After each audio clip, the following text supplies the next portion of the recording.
परब्रह्मा गुरुर्विष्णु गुरुर्देवो महेश्वर गुरुर्साक्षात् परब्रह्म तस्मै श्री गुरवे नमः।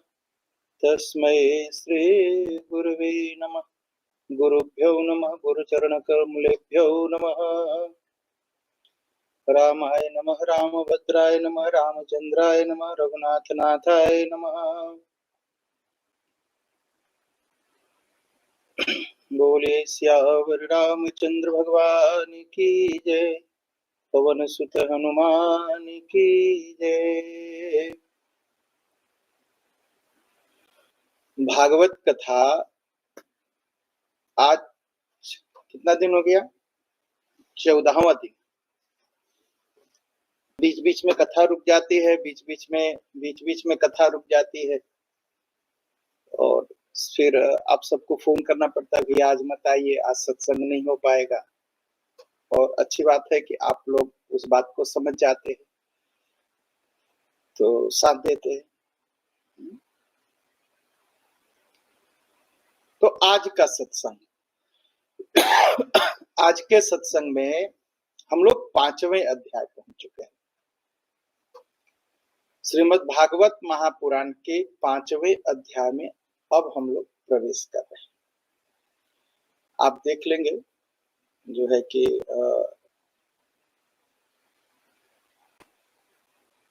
एकादश स्कंद के 5वें अध्याय में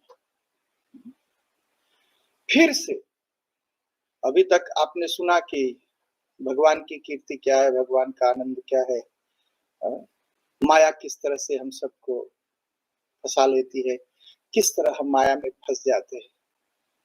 आज बड़ी अच्छी बात पूछते हैं, गति क्या होती है? जो भक्तिहीन मनुष्य है, जिसके अंदर भक्ति है ही नहीं, उसकी गति क्या होती है? यह प्रश्न जो है विधराज निमि करते, प्रश्न पूछते हैं और कहते क्या है? भगवंतम हरिम प्रायो न भजन्त्यात्मवित्तमा तेषाम शांत कामानाम का निष्ठा विजिदात्मनाम। राजा निमि पूछते हैं कि आप लोग देख रहे हैं 5वें अध्याय का पहला जो श्लोक है, पहला मंत्र है, उसको देखेंगे। कहा आप बताइए कि आप लोग ज्ञानी लोग हैं, आप भगवान के परम भक्त हैं, कृपा करके यह बताइए कि जिनकी कामनाएं शांत नहीं हुई, कामनाएं कभी शांत होती हैं? कामनाएं कैसी? जैसे आग में हम घी डालते हैं ना, वैसे ही जो हमारी कामनाएं हैं, एक को हम पूरा करते हैं, फिर दूसरी खड़ी हो जाती है, आग जाती है। कामनाएं एकदम नहीं है, जितना कामना पूर्ति होती है, एक कामना और खड़ी जाती है। कभी पुत्र की कामना थी तो अब पुत्र मिल गया तो चलो पुत्र स्वस्थ रहे, उसकी कामना हो गई। स्वस्थ पुत्र हो गया, चलो पुत्र पढ़ ले, तो उसकी कामना हो गई। फिर विवाह हो जाए, फिर अच्छी पत्नी मिले, फिर उसके बच्चे हो जाए, फिर बच्चों का विवाह हो जाए। कामनाएं अनंत है, शांत तो होती नहीं, कामनाएं कभी खत्म नहीं होती। अगर लौकिक कामनाएं पूरी होती जाए तो पारलौकिक, चलो स्वर्ग मिल जाए, और स्वर्ग में मुझे इतनी इतनी सुविधा मिल जाए। सनातन धर्म में तो नहीं है, लेकिन क्रिश्चियनिटी में था कि भैया वो चर्च वाला लिख देता था कि इनको स्वर्ग में इतना इतना चीज चाहिए, उतना पैसा भर दो, चर्च को दे दो, स्वर्ग में उतना चीज बुक हो जाता था। बड़ी बड़ी लालसा रहती, चलो स्वर्ग मिल जाए, स्वर्ग में ये सुख मिल जाए, आप स्वर्ग में जाएंगे, अप्सराएं नाचेंगी। यहाँ भी अप्सराओं को नचाते रहते लोग उसी कामना को लेकर। तो कामनाएं कभी शांत नहीं होती, कभी शांत नहीं होती।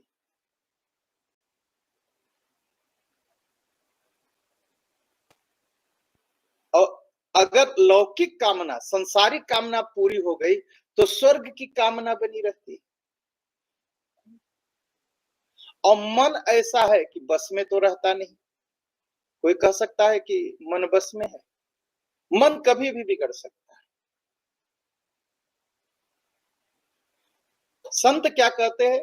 मन पर कभी विश्वास मत करना और ईश्वर पर कभी अविश्वास मत करना।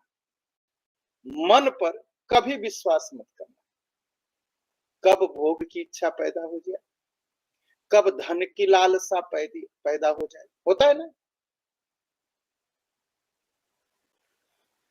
तो हम क्या करते हैं संसारिक लोग? हम मन पर अपने विश्वास करते हैं और ईश्वर पर अविश्वास करते हैं। लेकिन इसका उल्टा करना चाहिए। क्या करना चाहिए?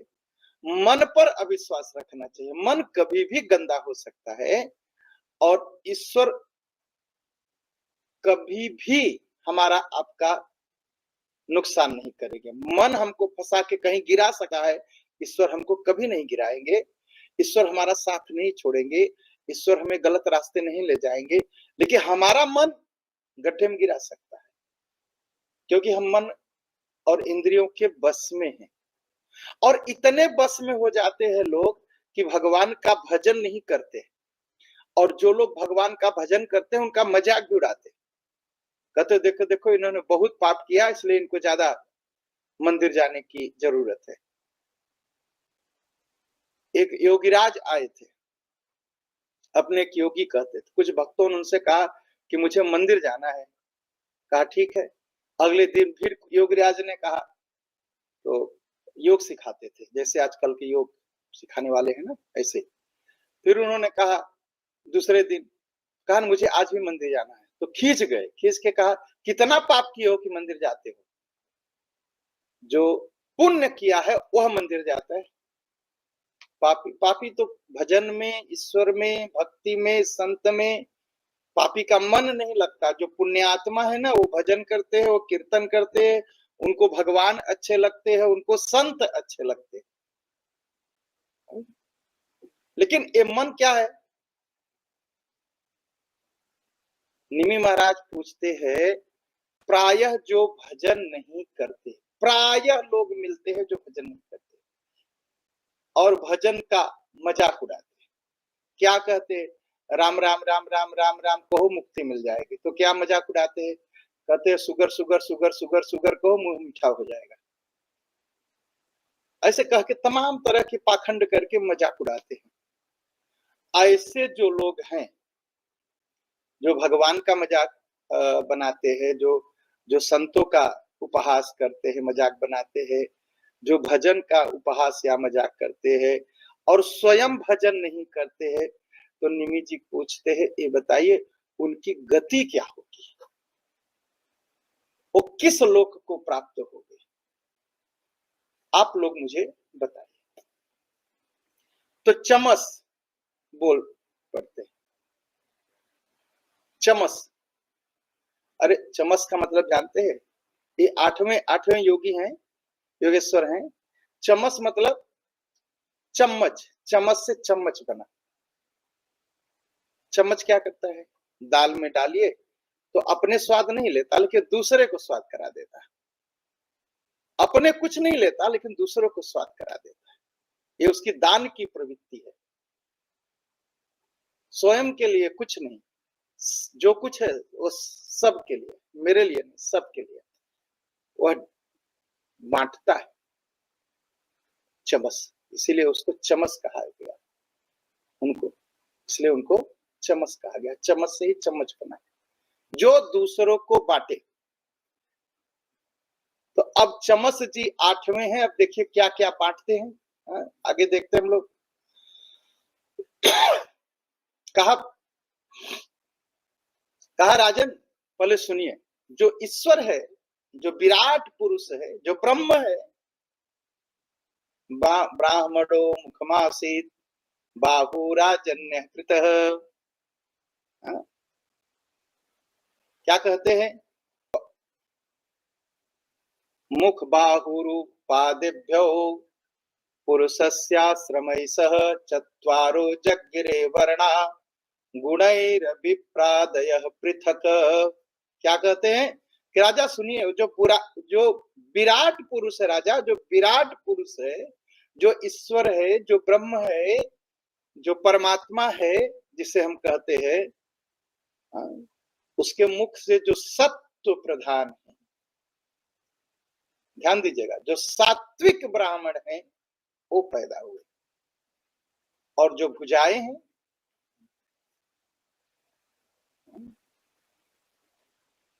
जो सत और रज प्रधान है, उनसे क्षत्रिय पैदा हुए,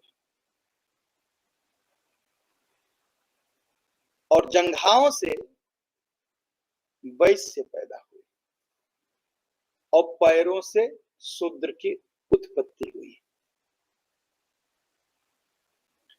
अब आप कहेंगे, कुछ लोग कहते हम तो ऐसा नहीं मानेंगे, तो ब्राह्मण ऊंचा हो गया और शूद्र छोटा हो गया। ये बताइए, अगर पैर न हो, सिर ही केवल हो, तो हम कहीं जा सकते हैं? नहीं जा सकते। तो पैर ही सब जगह ले जाता है। तीर्थ करना हुआ तो कौन ले जाएगा? पैर, शूद्र ले जाएगा। अब कहेंगे पैर तो छोटा है, पैर छोटा नहीं होता। क्या छू के लोग प्रणाम करते हैं? पैर छू के प्रणाम करते हैं। क्यों? क्योंकि पैरों में पुण्य होता है। लोगों को चाहे सिर छू के प्रणाम करने को, सिर छू के कोई प्रणाम करता है? नहीं, पैर छू के प्रणाम करते हैं। तो कहेंगे पैर तो शूद्र है, उसे नहीं छू सकते, वहां से शूद्र पैदा हुआ। लेकिन शास्त्र क्या कहते हैं? छोटे बड़े की बात नहीं है, यह हमारे जो विधान बनाया गया, जो कर्म बनाए गए, जो जिम्मेदारी दी गई, जो धर्म बनाया गया, पैर का धर्म है लोगों को जगह जगह ले जाना। वैश्य का धर्म क्या है? व्यापार करना और उसको चारों वर्णों में बांटना। क्षत्रिय का क्या धर्म है? चारों वर्णों की रक्षा करना। ब्राह्मण का क्या धर्म है? चारों वर्णों को ज्ञान देना। ज्ञान कहां से देंगे? पैर से तो दे नहीं सकते, तो मुंह से देना पड़ता है। और रक्षा कैसे करेंगे? मुंह से तो रक्षा हो नहीं सकती। रक्षा के लिए हाथ ही चाहिए ना, हाथ ही हथियार ग्रहण करेगा। कहीं कुछ मच्छर काटता है तो हाथ ही आता है, पैर थोड़ी आता है। ठीक है, तो ऐसे ही सबकी अपनी अपनी महत्ता है, कोई छोटा कोई बड़ा नहीं, सबकी अपनी अपनी जिम्मेदारी। और क्या कहते हैं? कहा राजन सुनिए, जंघाओं से, जंघा क्या है? जंघाओं से गृहस्थ आश्रम आया, हृदय से ब्रह्मचर्य पैदा हुआ, अंदर आंतरिक हृदय से, वक्षस्थल से वानप्रस्थ पैदा हुआ, और मस्तक से सन्यास पैदा हुआ। ये चार आश्रम प्रकट हुए। ध्यान देके सुनिएगा, फिर से कहता हूं, आप नोट कर दीजिए। सिर से, मुंह से ब्राह्मण पैदा हुआ, भुजाओं से क्षत्रिय पैदा हुआ, जंघाओं से वैश्य पैदा हुआ, और पैरों से, चरणों से शूद्र की उत्पत्ति हुई, और मस्तक से सन्यास पैदा हुआ, वक्षस्थल से, यहां से क्या पैदा हुआ? वानप्रस्थ पैदा हुआ। अंदर में जो हृदय है, जिसे हम हार्ट कहते हैं, वहां से ब्रह्मचर्य पैदा हुआ, और जंघाओं से गृहस्थाश्रम पैदा हुआ। ये चार वर्ण और चार आश्रम इस तरह से पैदा हुआ, और चारों वर्णों और चारों आश्रमों के जन्मदाता कौन है? भगवान, स्वयं भगवान। यही उनके स्वामी हैं, वही उनके नियंता है, और वही आत्मा है। अब कहेंगे कैसे? पैर, जब आदमी मर जाता है, पैर तो रहता है ना, हाथ रहता है, मुंह भी रहता है, पेट भी रहता है, जंघाएं भी रहती है। कोई काम करता है? कुछ नहीं काम करता है। सबका काम रुक जाता है, बंद हो जाता है। अब वो कुछ नहीं कर सकते, तो क्या कहते हैं, अब ये मर गए। मर गए मतलब वह जो परमात्मा था, जो जो जो परमात्मा विराजमान था शरीर में, वह निकल के अब चला गया, इसको छोड़ दिया। उसी के रहने से ये आंख, कान, नाक, मुंह, हाथ, पैर, पेट सब काम करते हैं, नहीं तो कुछ नहीं काम करता। एक हाथ उठता बैठता तो तक नहीं, जब तक वह परमात्मा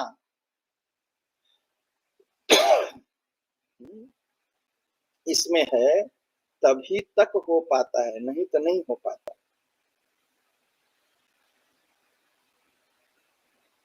ईश्वर तो बैठा है, उसी के रहने से हम देख पाते हैं, उसी के रहने से हम सुन पाते हैं, उसी के रहने से हम अपने शरीर की रक्षा कर पाते हैं हाथ से, उसी के रहने से हम बोल पा रहे।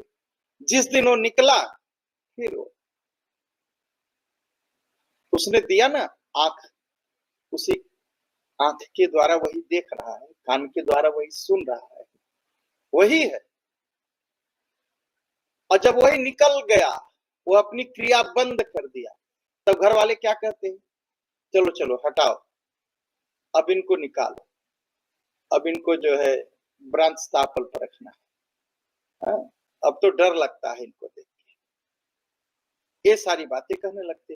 ये सारा सम्मान, ये सारी इज्जत, यह संसार का आनंद, यह संसार को देखना, यह संसार को सुनना, यह संसार से बोलना, यह ईश्वर हमारे अंदर रहता है तभी हो पाता है। जिस दिन निकल जाता है उस दिन यह संसार के लोग भी हमें छोड़ के चले जाते हैं, तब हमें देख के डरने लगते हैं। तब कहते हैं इनको करो, जल्दी करो, गड्ढा खोदो, इनको कफन दफन करो, जैसे इस्लाम में होता है। और हिंदुत्ववादी हम लोग क्या करते हैं, जो सबसे शुद्ध रूप है, चलो इनको अग्नि में डाल दो, अब इनको चला। तो जब वह है तो उसके लिए क्या करना चाहिए हमें, इन चारों वर्णों में और इन चारों आश्रमों में जो रहते हैं, ब्राह्मण, क्षत्रिय, वैश्य, शूद्र, सबको क्या करना चाहिए, उस ईश्वर का भजन करना चाहिए। अगर नहीं करते हैं तो अनादर होगा। हम और क्या कह देते हैं, ईश्वर होता तो हमारे शरीर में होता तो दिखाई पड़ता है। अनादर करते हैं, अपमान करते हैं, वो अंदर बैठ के सुन रहा है। अनादर करते हैं, अनादर करते हैं, हम मनुष्य नहीं रह जाते, हम जानवर हो जाते, हम पशु हो जाते, मनुष्य योनि से गिर जाते, मनुष्य शरीर से गिर जाते, हमारा अंधा पतन हो जाता है। क्यों? जिसने मुझे देखने की शक्ति दी, सुनने की शक्ति दी, बोलने की शक्ति दी, चलने की शक्ति दी, यहां से वहां जाने की शक्ति दी, समझने की शक्ति दी, वह अंदर में बैठा हुआ है। और तब भी हम कहते जा रहे ईश्वर बस्तात्मित, वो है ही नहीं, क्योंकि वो तो कभी दिखाई नहीं पड़ता, इतने दिन नहीं देख पाते हम। अरे कोई मरता है तो जरा उससे पूछे क्या हो गया, हाथ तो वैसा है, 5 अंगुलियां वैसी हैं, मांस है, हड्डी है, क्या हो गया, अब खून नहीं दौड़ा, क्या हो गया, जो आंख देखती थी सारी दुनिया को अब कुछ नहीं देख पा रही, क्या हो गया। जरा सा सोचना चाहिए हमको, आपको, ठीक है। लेकिन हम नहीं सोचते, सोचते नहीं, हम नहीं सोचते। हम जब तक जिंदा रहते हैं हमें लगता है कि हम हजारों बरस जिंदा रहेंगे, हम तो कभी मरेंगे नहीं। जो यक्ष प्रश्न है महाभारत में, यक्ष प्रश्न क्या है, 5 भाई जंगल में घूम रहे थे, प्यास लगी, युधिष्ठिर, भीम, अर्जुन, नकुल और सहदेव को। अब प्यास लगी तो वह पानी खोजा जाए, गए तो पानी खोजे, तो एक छोटी सी मेर मिली, तो सहदेव पहले पानी, सोचे कि सहदेव गए थे पानी लाने, सोचे पी लूं तब मैं सबके लिए ले जाऊं। और जैसे ही पानी को अंजुली लगाए और पीने की कोशिश किए तो वहां एक यक्ष रहता था, यक्ष एक तरह के देवता है।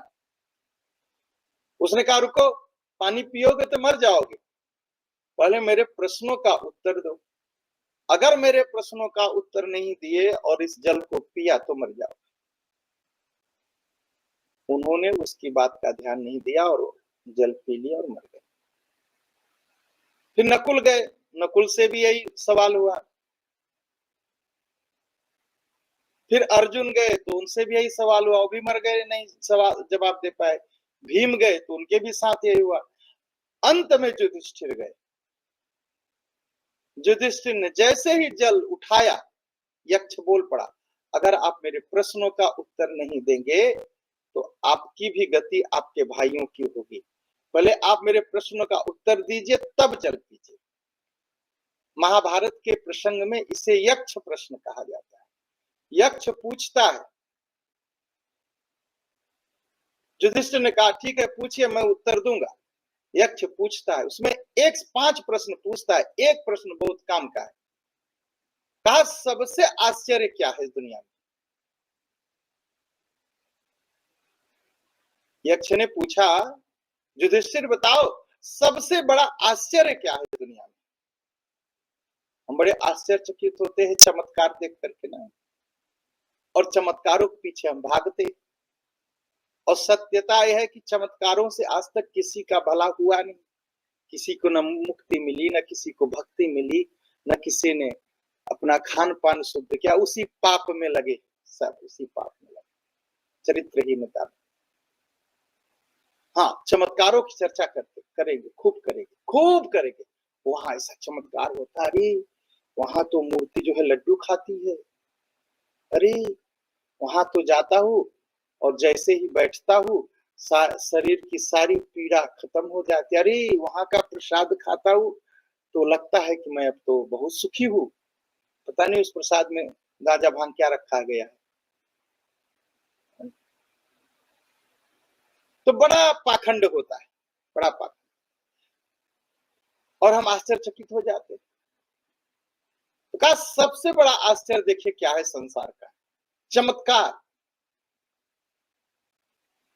तो युधिष्ठिर कहते, यक्ष महाराज सबसे बड़ा आश्चर्य है, आदमी रोज देख रहा है कि कोई न कोई मर रहा है, हर रोज लोग मर रहे हैं, मनुष्य रोज देख रहा है, लेकिन किसी भी मनुष्य को यह नहीं लगता कि वह मरेगा, वो लगता है कि वह अमर है, अमर है। यह सबसे बड़ा आश्चर्य। हम लोग रोज देख रहे हैं, लोग रोज मर रहे हैं, रोज मर रहे हैं, लेकिन फिर भी आश्चर्य इतना बड़ा है कि हम भजन नहीं करते, भजन नहीं करते। और भजन न करने से क्या होता है, अंध हमारा पतन हो जाता है। हम पत मतलब गिरना, पतन हो जाता है। मनुष्य से हम जानवर बन जाते, जानवर से और गंदे जानवर बन जाते, गंदे जानवर से और गंदे जानवर बन जाते। वो कैसे हम ऊंचे उठेंगे? भजन।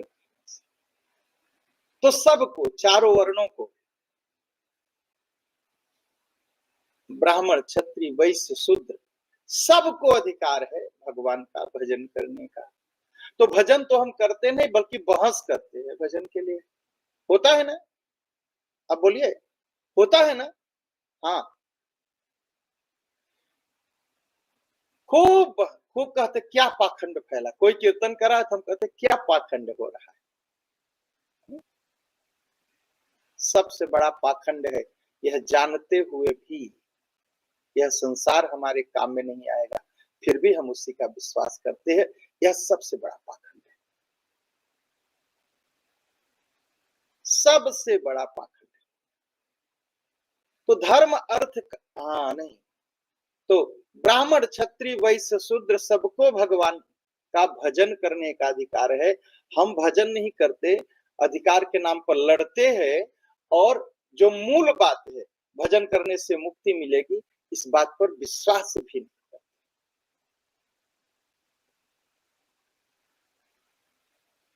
ब्रह्मचारी हो, सन्यासी हो, वानप्रस्थी हो, गृहस्थ हो, सबको भजन करने का अधिकार है और सबको भजन करना चाहिए।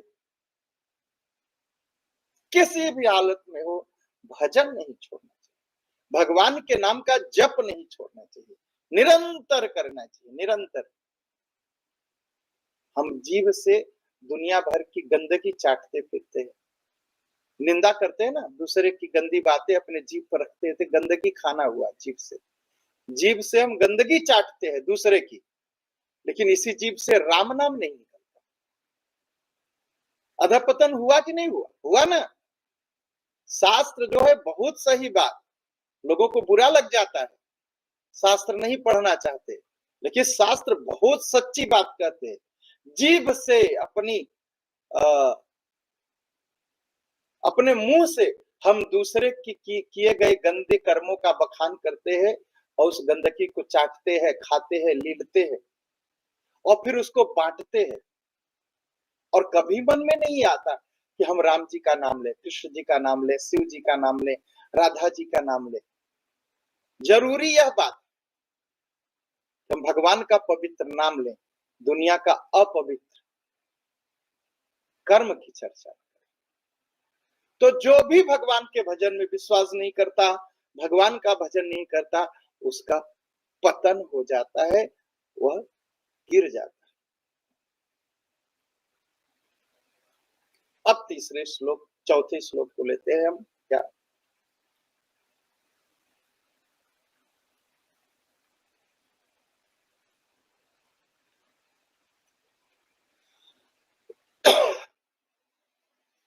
दूरे हरि कथा केचित दूरे अच्युत कीर्तना स्त्रिय शूद्रादयश्चैव ये अनुकंपया भवादृशाम। कहा बहुत से लोग, स्त्री पुरुष शूद्र आदि, भगवान की नाम कथा से दूर हो गए।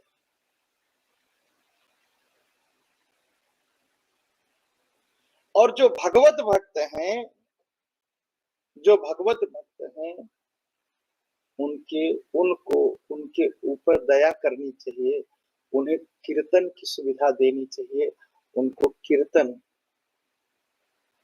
करने का मौका देना चाहिए, सबको बुला करके कीर्तन करना चाहिए।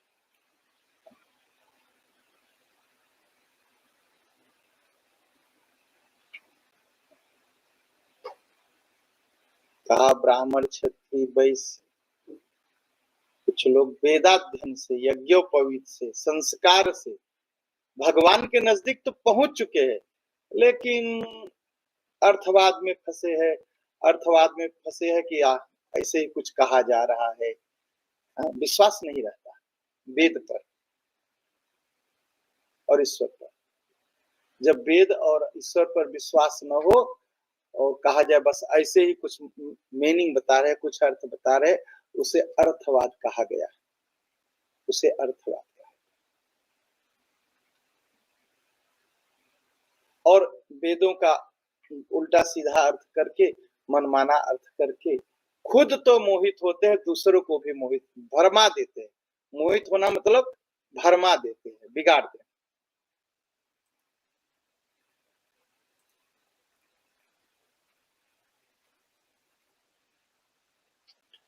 कर्मण्य कोविदा स्तब्धा मूर्खा पंडित मानिनः वदन्ति चाटुकान मूढ़ा यया माधव्या गिरोत्सुका। क्या है? लोगों को कर्म का रहस्य मालूम ही नहीं। कर्म का रहस्य कितना बड़ा है, जितना कुछ होता है,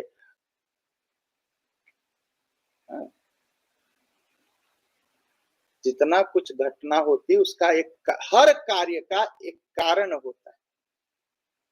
गर्मी है तो प्यास लगती है,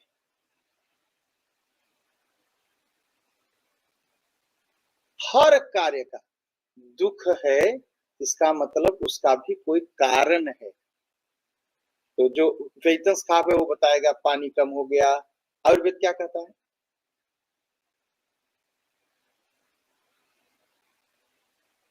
आयुर्वेद कहता है शायद पानी बात पित्त और कफ कुछ बैलेंस में नहीं है, बिगड़ गया। क्यों बिगड़ गया? या नहीं बताता?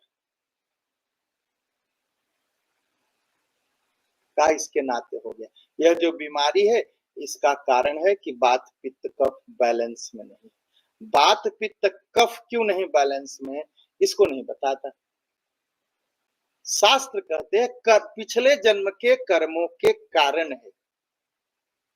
जो हम कर्म कर आए हैं वो कर्मों के फल से ही हम बीमार होते हैं, हम सुखी होते हैं, हम दुखी होते हैं। क्योंकि कर्म का रहस्य समझना बहुत मुश्किल है। किस कर्म के नाते क्या हो जाएगा, बहुत मुश्किल है, बहुत मुश्किल है।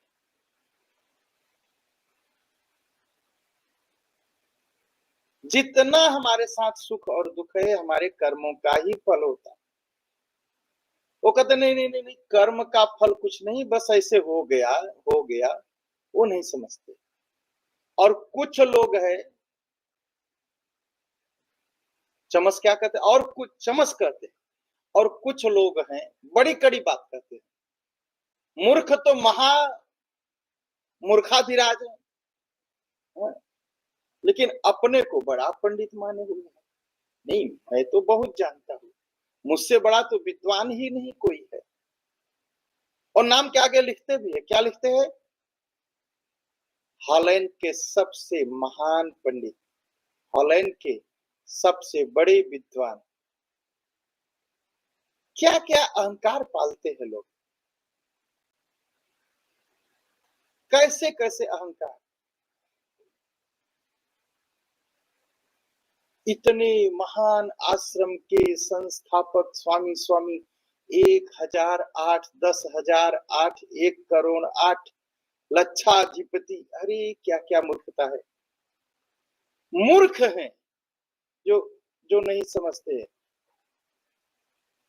और मूर्ख होने पर भी अपने आप को महान पंडित मानते और अभिमान में अकड़े रहते हैं।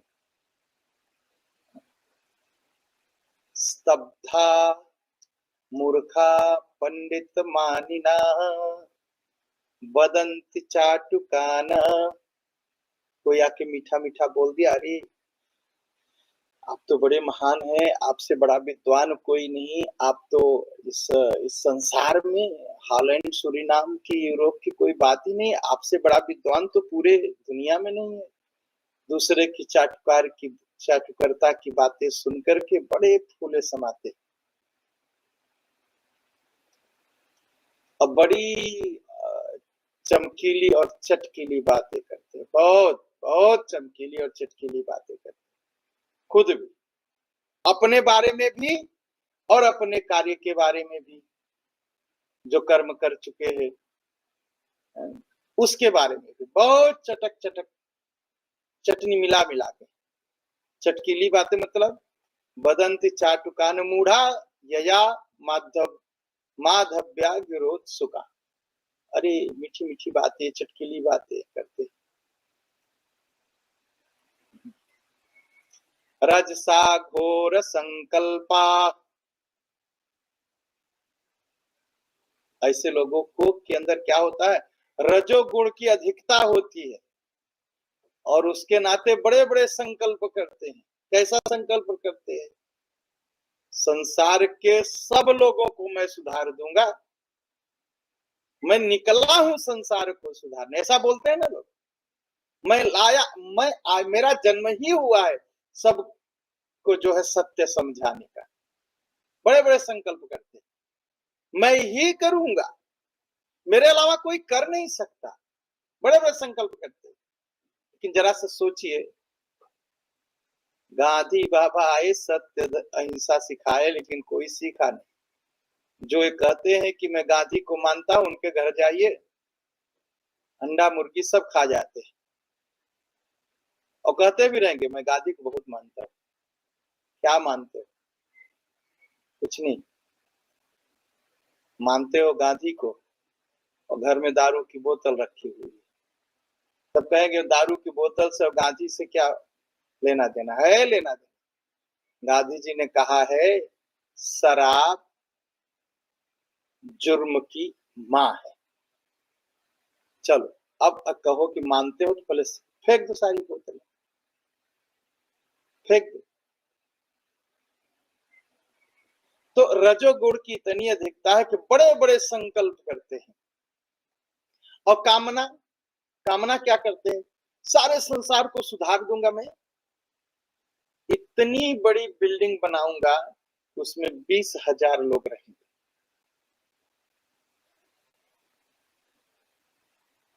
और क्रोध तो सांप की तरह, कभी फुफकारते हुए सांप को देखा, क्या गरम फुफकार मारता है सांप, जरा सा कुछ बोल दीजिए इन दुष्टों को, नहीं जानते किससे बात करते हो, ऐसे बात करते हैं, नहीं जानते किससे बात करते हो, अरे बाप रे बाप, सांप की तरह फुफकारते हैं।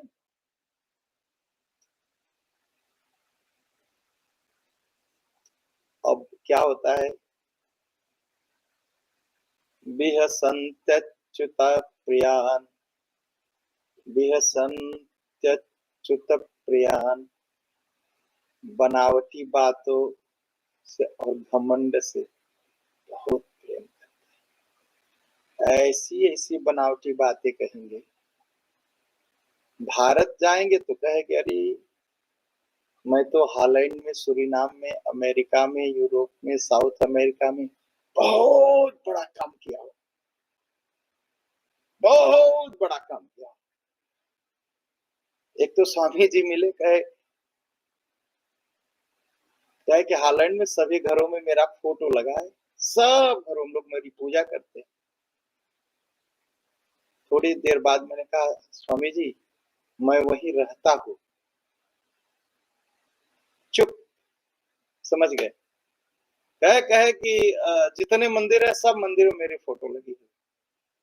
जैसे ही मैंने कहा कि मैं तो वहीं रहता हूँ, मैं कभी देखा नहीं, चुप, एकदम चुप।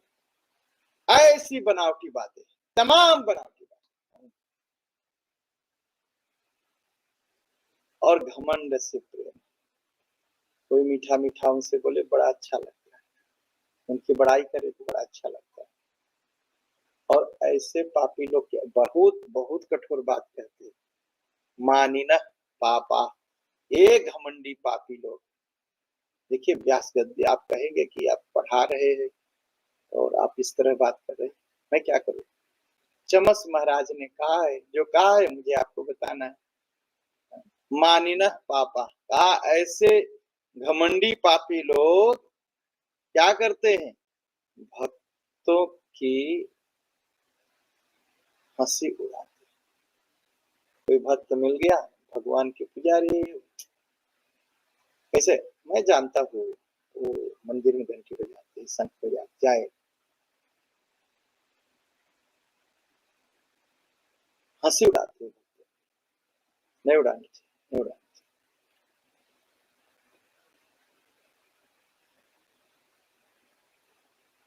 वदन्ति ते अन्योन्यमुपासीत स्त्रियो गृहेषु मैथुन्य परेषु चाशिषः। 8वां श्लोक, कहा ये जो लोग होते घमंडी ना, अपने बड़े बूढ़ों का सम्मान नहीं करते, माँ को डांट देंगे, पिताजी को डांट देंगे, डांट तो देंगे, लेकिन पत्नी स्त्री की गुलामी करेंगे। पत्नी अगर कुछ बोल देते हिम्मत नहीं पड़ती बाहर चले जाए साहब, माँ बाप को डांट देंगे, सुना देंगे बात, लेकिन पत्नी कहे तो गोबर खा लेंगे, और माँ मिठाई बना दे तो उसको फेंक देते। ऐसे मूर्ख लोग। और कभी इकट्ठे हो गए ना, एक ही बात, इतना बड़ा घर बनाएंगे, इतना बड़ा मेरा घर है कि 6 बरस लग गया बनाने में, इतना पैसा मैंने लगाया। 6 दिन बाद जाइए साहब है ही नहीं, पता क्या चला, चले गए। 6 बरस घर बनाए और छठवें दिन जाके पूछे कहाँ है, कहे चले गए, ऊपर गए, कुछ काम नहीं आया, कुछ काम नहीं। बड़ा मनसूबा बांधते हैं, बड़े बड़े लोग बात बताए। रात दिन सहवास, स्त्री है पुरुष के साथ, पुरुष है स्त्री के साथ सहवास करने में बड़े सुखी अपने आप को मानते हैं, बहुत सुखी। और कभी कभी क्या करते हैं ऐसे लोग, अन्नदान, पूजा पाठ इत्यादि करते हैं, पूजा पाठ करते हैं।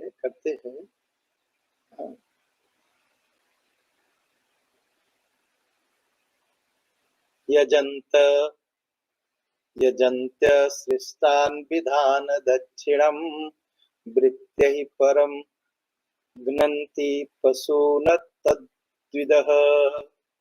कहा यज्ञ इत्यादि करते हैं, पूजा पाठ बुला करके लोगों को खूब करेंगे, खूब दिखावा करेंगे, देखो देखो देखो देखो मैंने यज्ञ किया, पूजा किया। लेकिन यज्ञ की जो मूल बात है, एक तो विधि का उल्लंघन करेंगे, बताएंगे पंडित जी को देखो ऐसे पूजा करिए, हमारे घर में ऐसा होता है। और कभी कभी विधान जो जो जो शास्त्र का विधान है उसका उल्टा कहेंगे, ऐसे करो पंडित जी, ऐसे करो, मैंने ऐसे पढ़ा है, बिना जाने कहेंगे, बिना समझे कहेंगे। और दक्षिणा देते समय दिखावे के लिए बहुत बड़ी पूजा रखेंगे। और जो मूल बात है यज्ञ में दक्षिणा, दक्षिणा देते समय तो अरे पंडित जी ठीक है ठीक है, कुछ 150 पकड़ा दो, जाओ पंडित जी जाओ, ठीक है आपके लिए ठीक है। विवाह में बैंड बाजा जो दारू पी के नाचते हैं, या जो 10 जगह का जूठा मारो, 10 जगह का जूठा मारो और दारू पी के बैंड बाजा बजाने वाले, इनको 5,000 10,000 देने में संकोच नहीं। लेकिन पंडित जी अगर कहते देखो 200 कम है, हाँ पैसा मांगते हो, पैसा नहीं मांगना चाहिए, दक्षिणा मांगी थोड़ी जाती है, एकदम बताने लगेंगे, एकदम बताने लगेंगे, धर्म सिखाने लगेंगे। काय घमंडी लोग ऐसे ही होते, बड़ा दिखावा करेंगे यज्ञ आदि पूजा का, लेकिन यज्ञ का जो मूल है दक्षिणा, उसको ठीक से नहीं देंगे, उचित नहीं। और कर्म का रहस्य क्या है, हमने जो किया है उसको भोगना पड़ेगा, उसको काटना पड़ेगा, उसका फल लेना पड़ेगा। बस अपने जीव के थोड़े से स्वाद के लिए जीव हत्या करेंगे। कितनी कितनी वृत्ति परम घंति पशून तद्विदः। अपने जीव की संतुष्टि के लिए, अपनी भूख मिटाने के लिए, अपने शरीर को पुष्ट बनाने के लिए निरपराध बेचारे पशुओं की हत्या कर देते हैं। बेचारे मतलब जो पशु बहुत कमजोर है, शेर को कोई मारने नहीं जाता, शेर का मांस खा के कोई पेट नहीं भरता, मुर्गी और बकरी खाते क्यों, तो बेचारे कमजोर है। थोड़े से अपने स्वाद के लिए, जीभ की स्वाद, पेट भरने के लिए, पेट भरने के लिए बहुत सारे, अरे बकरी पेट भर लेती है, हाथी का पेट इतना बड़ा होता है, भर लेता है, घोड़ा गधा अपना पेट भर लेते हैं। लेकिन एक मनुष्य ऐसा है, अपने जीभ के लिए, अपने पेट के लिए, अपनी भूख के लिए जानवरों की हत्या कर देता है, और उस हत्या का फल उसे भोगना पड़ता है। हत्या करने वाला ही नहीं भोगता, खाने वाला भी भोगता है, और खिलाने वाले भी भोगता है, और सबसे ज्यादा इस सब के लिए जो मसाला पीसता है वो भोगता है, क्योंकि वो उसमें स्वाद डालता है।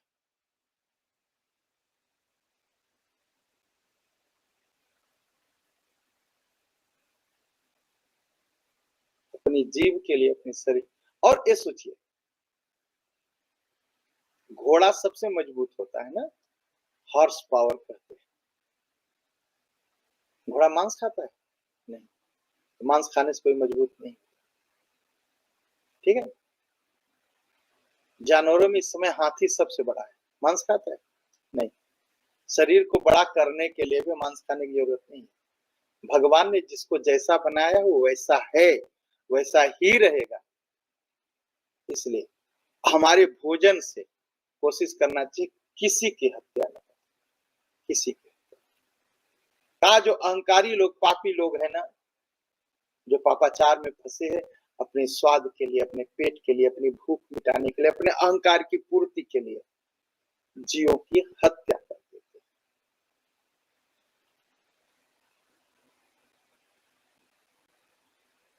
और कभी कभी बड़ी, देखिए, मैं नहीं कहता, मुझे मुझे मेरे ऊपर मत कोई नाराज होना भैया, नहीं ना नाराज होंगे, आप भी नहीं ना नाराज होंगे।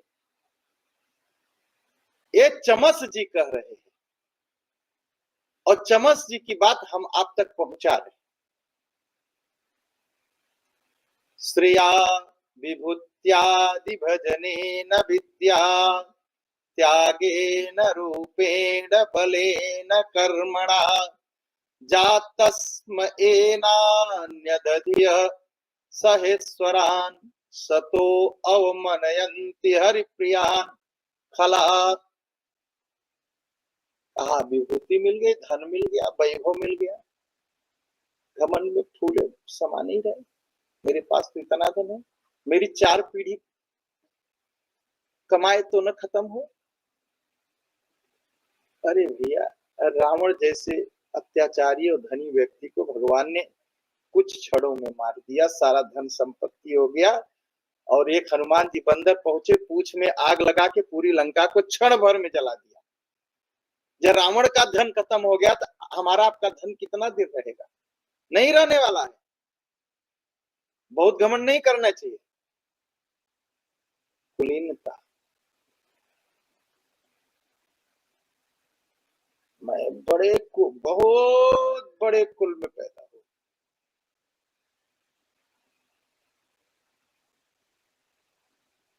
मैंने अपने कानों से सुना, मैं महान ब्राह्मण कुल में पैदा हुआ। अगली लाइन, लेकिन मैं मुर्गी खाता।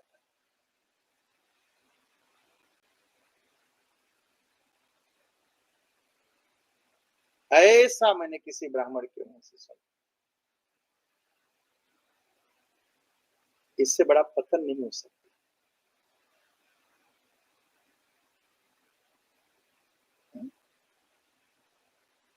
अब मैं, और विद्या, विद्या, मेरे पास सारा ज्ञान है। अरे मुझसे बड़ा कौन है? मुझे रामायण याद है, मुझे गीता याद है। मैं 25 बरस से रामायण जी का पाठ करता हूँ। जितने मंत्र हैं, जितने श्लोक हैं गीता के, मुझे याद हैं। यह अहंकार है। अगर आप गीता रामायण पढ़ते हैं तो इसको कम करिए। अहंकार कम होना चाहिए। मैंने दान बहुत दिया, बहुत दान दिया। त्यागेन, बहुत त्याग किया मैंने, बहुत त्याग किया। इसको दे दिया, उसको दे दिया, उसको दे दिया। और कभी कभी लोग कहते, अरे मेरे पास तो करोड़ों की संपत्ति थी, सबको छोड़ करके मैंने संन्यास ले लिया, संपत्ति छोड़ दी, क्योंकि संपत्ति का अहंकार नहीं छोड़ा। उसके बाद सौंदर्य, बहुत सुंदर हूं, उससे सुंदर तो कोई है ही। और सभी को लगता है, मुझे भी लगता है मैं सबसे सुंदर हूँ, आपको भी लगता होगा। अगर आप संत लोग हैं, कथा सुनते हैं। और मेरे समान तो बलशाली कोई है ही नहीं। मैं तो मिनिस्टर तो मेरे पीछे पीछे घूमता है। घमंड है ना। और मेरी तरह तो कोई कर्म किया ही नहीं। मैं ये करता हूं, मैं ये करता हूं, घमंड। कहा ऐसे मूर्ख लोग इस प्रकार के मूर्खतापूर्ण घमंड में अंधे हो जाते हैं। और इतने अंधे हो जाते हैं कि संतों से कहते हैं, कह रहे जाओ भजन करो यार। संतों से इस तरह बात करते हैं, अपने धन कुल वैभव आदि के घमंड में। और यहां तक कह देते ईश्वर क्या, ईश्वर तो मैं मानता ही नहीं, होगा ईश्वर, मुझसे क्या लेना देना, मेरे पास तो सब कुछ है। यहां तक भगवान का अपमान कर देते हैं। कुछ लोग तो ऐसे होते हैं।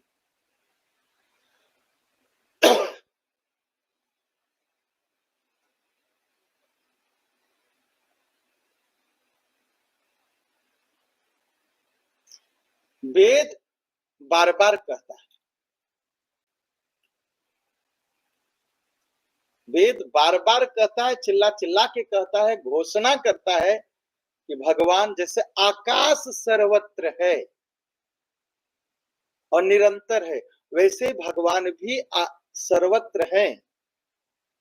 समस्त शरीर, जिसका भी शरीर है, जो भी स्थूल रूप में दिखाई पड़ रहा, सब में भगवान स्थित है। उन्हीं से प्रेम करना चाहिए, वही प्रियतम है, वही आत्मा है। मनुष्य को उनसे प्रेम करना चाहिए। परंतु कुछ मूर्ख लोग होते हैं, वेदवाणी को तो सुनते ही नहीं। कहे कि मैं चलूं बॉलीवुड का गाना सुनूं कि जो मजा देता है मुझे झमाझम, कि मैं चलूं वेद का मंत्र सुनूं। और आपस में मिल करके बड़े बड़े मनोरथ बनाते हैं, कहते सुनते हैं।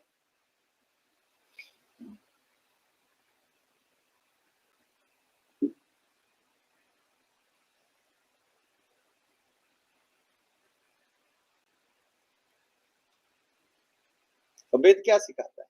भाई सत्य बोलो, मांस मत खाओ, देह मत देखो,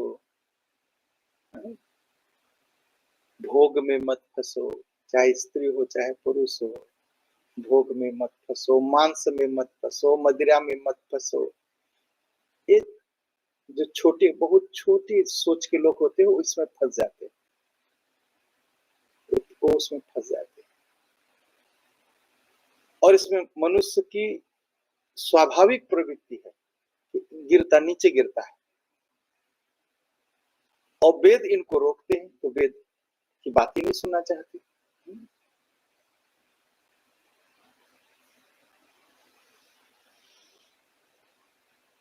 और क्या करते हैं?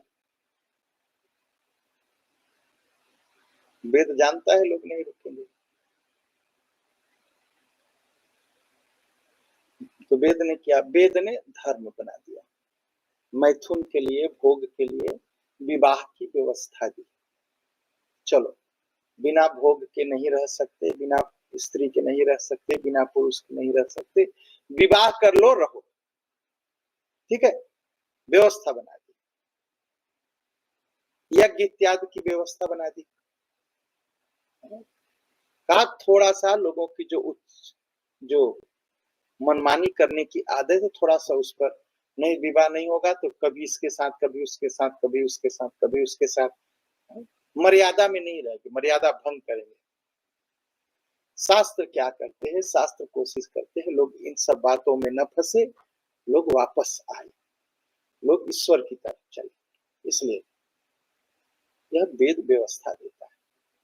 और कहते हैं चमस जी, कहा धन का एकमात्र फल है धर्म।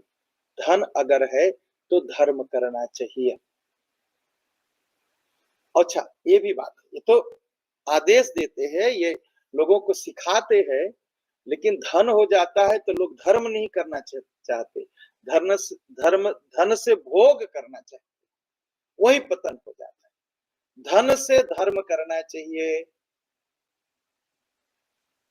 वो धर्म करने से सुख मिलता है। लेकिन धन से हम भोग करने लगते हैं, फिर हमें दुख की उत्पत्ति होती है, हम फिर दुख में फंस जाते हैं। और दुख में फंसते हैं तो आजकल क्या है, लोग भूत प्रेत और चमत्कार में फंसते हैं। फिर भूत प्रेत चमत्कार में फंस करके जब फंस जाते हैं तो धन उधर बर्बाद हो जाता है। और जब धन बर्बाद हो जाता है तब कहते ईश्वर है नहीं, पाप में तो आप खुद गए।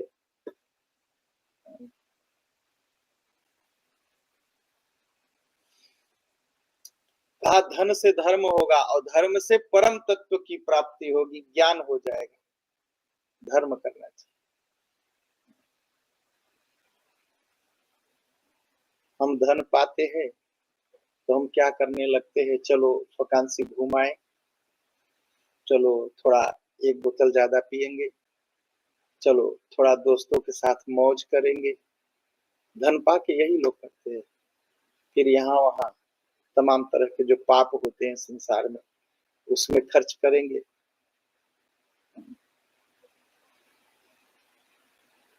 कुछ भी कर लो, मृत्यु तो आएगी। और संसार के जितने भोग हैं, यह रोग हैं, यह रोग देंगे। इसको सोच लेना, इसको सोच लेना, इससे बहुत बच के रखना, बहुत बच के रखना। और धर्म, धर्म बहुत ही शुद्ध है। धर्म क्या है? अग्नि का धर्म क्या है? जलते रह, गर्म तो धर्म। जब अग्नि गर्म नहीं रहेगी, कहते अग्नि मर गई। जल का धर्म है ठंडे रहना। गर्म कर दीजिए, थोड़ी देर बाद ठंडा हो जाएगा, और थोड़ा और गर्म कर दिए तो उड़ जाएगा, खत्म हो जाएगा। तो जो धर्म छोड़ देता है वह नष्ट हो जाता है। वैसे मनुष्य है, मनुष्य अगर अपना धर्म छोड़ा, अधर्म की तरफ गया, तो उसे नष्ट होना ही होना है। लेकिन कहते हैं, कहा जो घमंडी लोग हैं इस बात को नहीं समझते। वो समझते हैं अपने धन से, अपने अहंकार से सब कुछ पूरा कर लेंगे,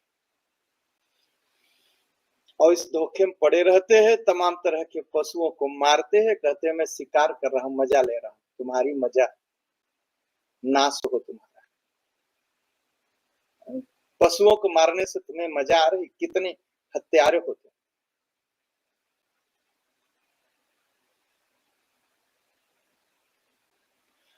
ये माने रहिए, आज जिस पशु को मार करके आप खाए हैं, अगले जन्म में वही पशु आपको मारेगा।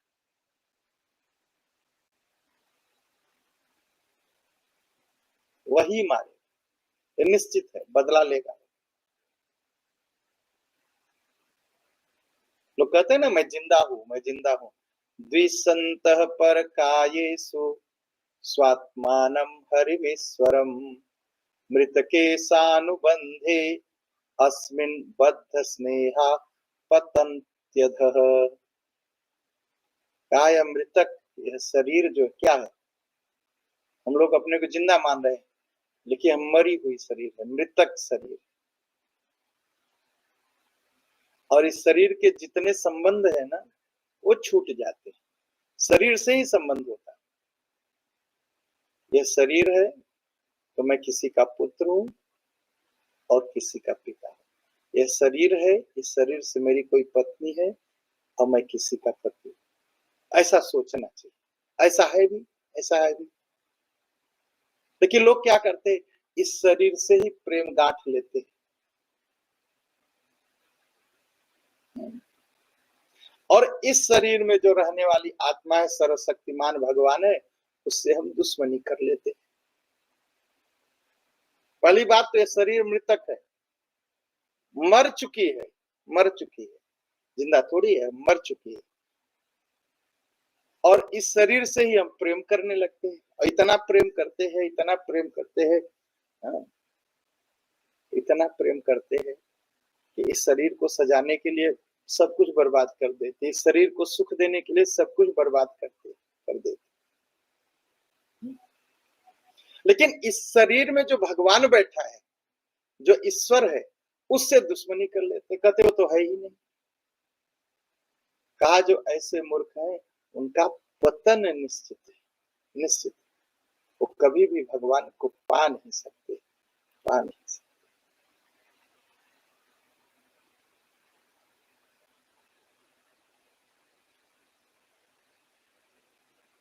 और 18वें स्कूल श्लोक में कहते हैं कि राजन सुनो, जो लोग भगवान अंतर्यामी भगवान से विमुख हैं, वो बड़ा परिश्रम करते हैं, क्या करते हैं, बड़ा परिश्रम करके घर बनाते। सोचिए घर बनाने में कितना मेहनत होती है। और पुत्र बनाते हैं, फिर मित्र बनाते हैं, धन संपत्ति इकट्ठा करते हैं ना, और सब कुछ छोड़ करके जाना पड़ता। घर जाता है कभी? कभी नहीं। कोई पुत्र पिता के साथ जाता है? नहीं जाता। कोई मित्र मित्र के साथ जाता है? नहीं जाता। धन संपत्ति हम जो इकट्ठा किए हमारे साथ जाते हैं? जाते ही नहीं। और कहाँ जाना पड़ता है? इस मोह माया में इतना हम फंस जाते हैं, भगवान तक को छोड़ देते हैं, इस धन परिवार घर और मित्र और इसमें फंसे रहते हैं और भगवान को छोड़ देते हैं, बाद में नरक में जाना पड़ता है।